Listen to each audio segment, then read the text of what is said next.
আসসালামু আলাইকুম সুপ্রিয় দর্শক ও শ্রোতা মণ্ডলী।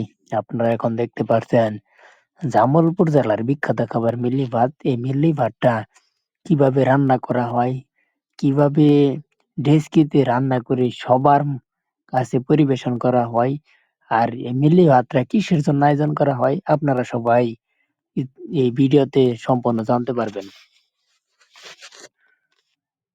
সুপ্রিয় দর্শক মণ্ডলী, আপনারা যে যেখান থেকে আমার ভিডিওটি দেখতে পারছেন সকলকে অসংখ্য ধন্যবাদ।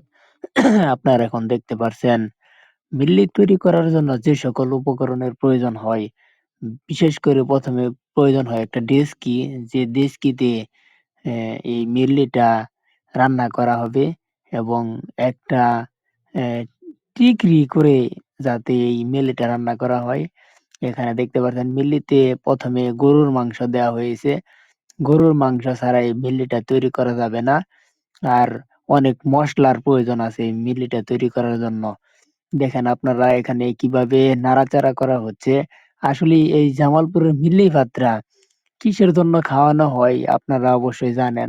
মৃত ব্যক্তির উদ্দেশ্যে চল্লিশা যাকে বলা হয়, মৃত ব্যক্তির উদ্দেশ্যে এই মিল্লিটা খাওয়ানো হয়। একটা মানুষ মারা গেলে তার দোয়া মাগফেরাতের জন্য এই মিল্লিটা খাওয়ানো হয়।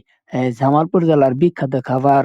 আবার অন্যান্য জেলার মানুষ এই মিল্লিটা রান্না করে খাওয়ানো হয়। আবার দাবি করে থাকে এটা আমাদের জেলার খাবার। আসলে বিশেষ করে এই জামালপুর জেলার বিখ্যাত খাবারই হলো মিল্লি।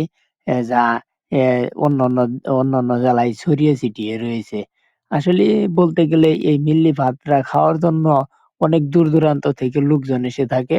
আসলে দাওয়াত না দেওয়া মানুষও এই মিল্লিটা খেতে আসে। আসলে যারা এই মিল্লি ভাতটা খেয়েছে, মিল্লি ভাতটা খেয়েছে যারা, তারা একমাত্র বলতে পারবে এই মিল্লি ভাতটা কি কারণে মানুষের মনে এতটা জায়গা নিয়েছে।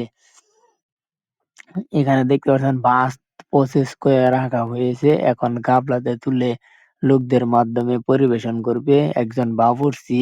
আবার অপর দিকে দেখতে পাচ্ছেন ভাত রান্না করার জন্য অনেক লোক চলে যাচ্ছে। আসলে আহ, এই মিল্লি ভাতের আয়োজন করার জন্য অনেক লোকেরও প্রয়োজন হয়। শুধু লোক না, একজন প্লাস্টিকের থালা দেওয়ার জন্য লোক লাগে। আর অনেক কাজের জন্য লোক লাগে। আসলে এই মিল্লি ভাতরা জামালপুরের এজন্যই বিখ্যাত খাবার। আর একটা মিল্লি ভাতের আয়োজন করলে সেখানে হাজার হাজার লোকের আয়োজন করা হয়। বিশেষ করে একটা ডেস্কির থেকে প্রায় ৩০০ থেকে ৪০০ লোক অনায়াসে খেতে পারবে। তাহলে বুঝতে পারছেন যে মিল্লিটা কি হয়। আসলে মিল্লিটা তৈরি হয় প্রথমত গরুর মাংস আর চালের গুঁড়া দিয়ে, সাথে অনেক মসলা যেমন পেঁয়াজ, রসুন, আদা আরো অনেক ধরনের মসলা দিয়ে তৈরি করা হয়। বিশেষ করে এই চালের গুঁড়া আর গরুর মাংস ছাড়া এই মিল্লিটা কোনোভাবে হওয়া সম্ভব না। এখানে দেখতে পাচ্ছেন মিল্লি ভাতটা রেডি হয়েছে সবার মাধ্যমে বিলিয়ে দেওয়ার জন্য।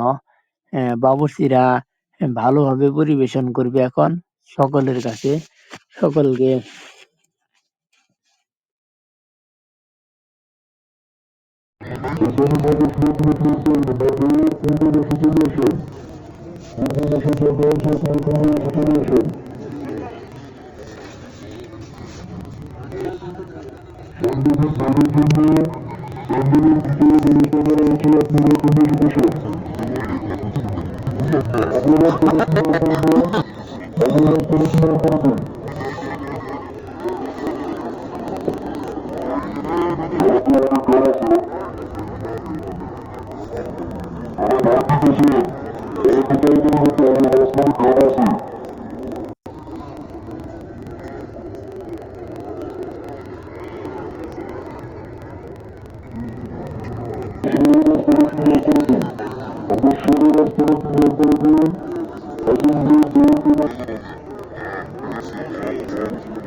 সুপ্রিয় দর্শক ও শ্রোতা মণ্ডলী, আপনারা এখন দেখতে পাচ্ছেন মিল্লিটা কিভাবে ঢালা হচ্ছে এবং প্লাস্টিকের প্লেটে দর্শকের মাধ্যমে কিভাবে খাওয়ানো হচ্ছে আপনারা দেখতে পাচ্ছেন। এখানে আসলে মিল্লি ভাতটা জামালপুর জেলার ঐতিহ্যবাহী খাবার, যেটা সিরাজগঞ্জেও আয়োজন করা হয়। আমরা আছি আজকে সিরাজগঞ্জ উপজেলায়। বাউনজানিতে এখানে বিশাল বড় একটা মজলিসের আয়োজন করা হয়েছে। এখানে মানে হাজার হাজার লোকের সমাগম, মানে দেখার মতো একটা পরিবেশ। আপনারা দেখতে পাচ্ছেন এখানে মিল্লিটা প্রায় কাছাকাছি চলে এসেছে।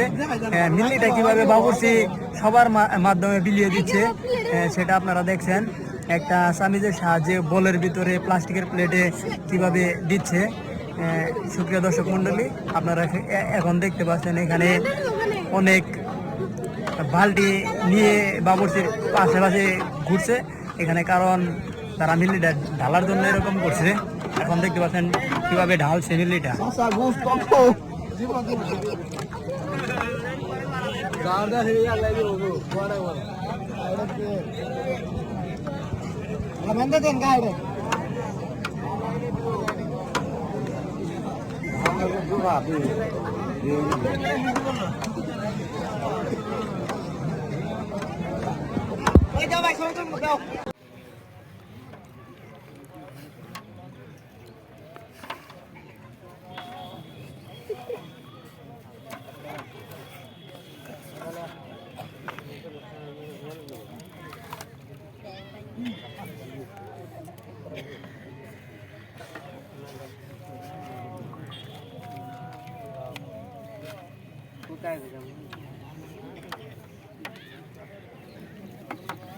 আর কোন রেমান লাগে